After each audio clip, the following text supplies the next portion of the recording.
Hello everybody, welcome back to my channel. You're still on Room for Rewinds, okay? So now today I just wanted to do an ending explain on this movie. I'm not gonna really dive in too much about the details and everything. The movie is Immaculate, okay? And yeah, it was starring Sydney Sweeney and I really enjoyed her from, the hit show Euphoria. But one thing that I didn't like is that she almost stayed the same character, like the sweet talking, low voiced kind of personality. It was almost as if I'm just like, it's just another episode, of Euphoria, which was a little bit boring. But anyway, she did do great here. I have to say, she did a wonderful job here.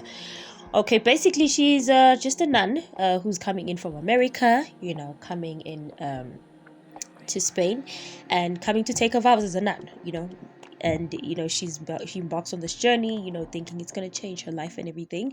And then she gets there, mostly they speaking Spanish, but she tries and understands, and everything seems cool at first. Everything is just honky-dory wonderful. But then, she meets this, girl that talks to her about, this place not being what she thinks it is. And then there are strange occurrences, the little jump scares, the traditional jump scares and the bad dreams and everything like that, all pointing to what's going to happen. So she's called in for a questioning, and then she's being questioned, did she ever slept with another man? And she says no, and she's repeatedly asked that question and she keeps saying no. And then later on she finds out that she's actually pregnant, and they call her, they think she's carrying the miracle baby. And then as time goes by, everything just looks so suspicious, and a friend of hers questions everything, and then she's dragged off, and then her tongue is cut off for questioning it. But then she later on finds out in the third trimester that actually the child that she's carrying is genetically modified by this priest who was a geneticist or something like that. That's why they should stay in the Illuminati. Once you get that knowledge, just stay not in the religious side. Anyway, so now they took a nail, that apparently Jesus was the nail that had nailed Jesus on the cross, and there was blood in it, and they took that blood, and the same blood is the one that they're genetically modifying it to bring Jesus back. But I'm wondering, is that a good idea? Because Jesus was crucified with two other people. How do they know that this nail is not from one of the thieves that he was actually crucified with?